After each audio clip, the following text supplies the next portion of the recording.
Anoop Jacob, Minister Designate, to take the oath of office and oath of secrecy.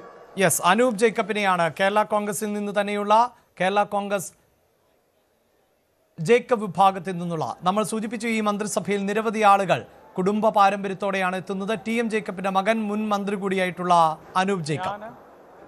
Anoop Jacob എന്ന ഞാൻ നിയമം വഴി സ്ഥാപിതമായ ഭാരതത്തിൻ്റെ ഭരണഘടനയോട് നിർവ്യാജമായ വിശ്വസ്തതയും കൂറും പുലർത്തുമെന്നും ഞാൻ ഭാരതത്തിൻ്റെ പരമാധികാരവും അഖണ്ഡതയും നിലനിർത്തുമെന്നും ഞാൻ കേരളത്തിൻ്റെ സംസ്ഥാനത്തെ ഒരു മന്ത്രി എന്ന നിലയിലുള്ള എൻ്റെ കർത്തവ്യങ്ങൾ വിശ്വസ്തയോടും മനസാക്ഷിയെ മുൻനിർത്തി നിർവഹിക്കുമെന്നും ഭരണഘടനയും നിയമവും അനുസരിച്ച് ഭീതിയോ പക്ഷപാതമോ പ്രീതിയോ വിദ്വേഷമോ കൂടാതെ എല്ലാ തരത്തിലുള്ള ജനങ്ങൾക്കും നീതി ചെയ്യുമെന്നും ദൈവത്തിൻ്റെ നാമത്തിൽ സത്യം ചെയ്യുന്നു.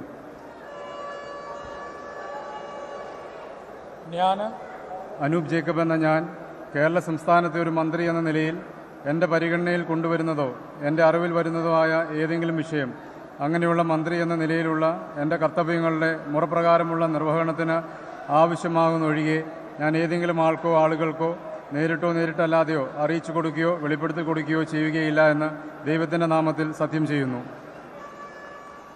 പിറവം നിയമസഭാ മണ്ഡലത്തെ കാലങ്ങളോളം പ്രതിനിധീകരിച്ച ടി.എം. ജേക്കബിന്റെ മകൻ ജലസേചനം വിദ്യാഭ്യാസം ഉൾപ്പെടെയുള്ള പ്രമുഖമായ വകുപ്പുകൾ കൈകാര്യം ചെയ്തിരുന്ന ടി.എം. ജേക്കബ് അദ്ദേഹത്തിന്റെ മരണത്തെ തുടർന്ന് ഉപതെരഞ്ഞെടുപ്പിലൂടെ രാഷ്ട്രീയത്തിലേക്ക് എത്തിയ അഡ്വക്കേറ്റ് അനൂപ് ജേക്കബ് പിന്നീട് വിജയിച്ചു കയറുകയും ഭക്ഷ്യ സിവിൽ സപ്ലൈസ് വകുപ്പടക്കം കൈകാര്യം ചെയ്യുകയും ചെയ്തു.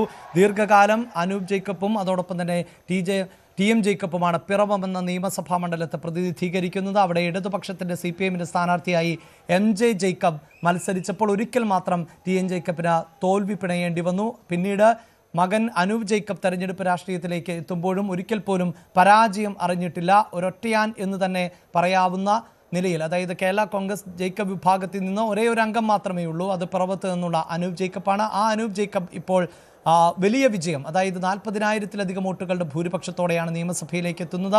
ഭക്ഷ്യ സിവിൽ സപ്ലൈസ് വകുപ്പ് കൈകാര്യം ചെയ്തിരുന്ന അനൂപ് ജേക്കബിന് ഇത്തവണ എന്താണ് പോർട്ട്ഫോളിയോ എന്നറിയില്ല. ഒപ്പം ടേം വ്യവസ്ഥയോടുകൂടിയാണ് ഒരുപക്ഷെ ആദ്യത്തെ 2.5 വർഷത്തിന് ശേഷം മാണി സി കാപ്പൻ ഈ മന്ത്രിപദത്തിലേക്ക് എത്തുമെന്ന സൂചനകളുമുണ്ട്.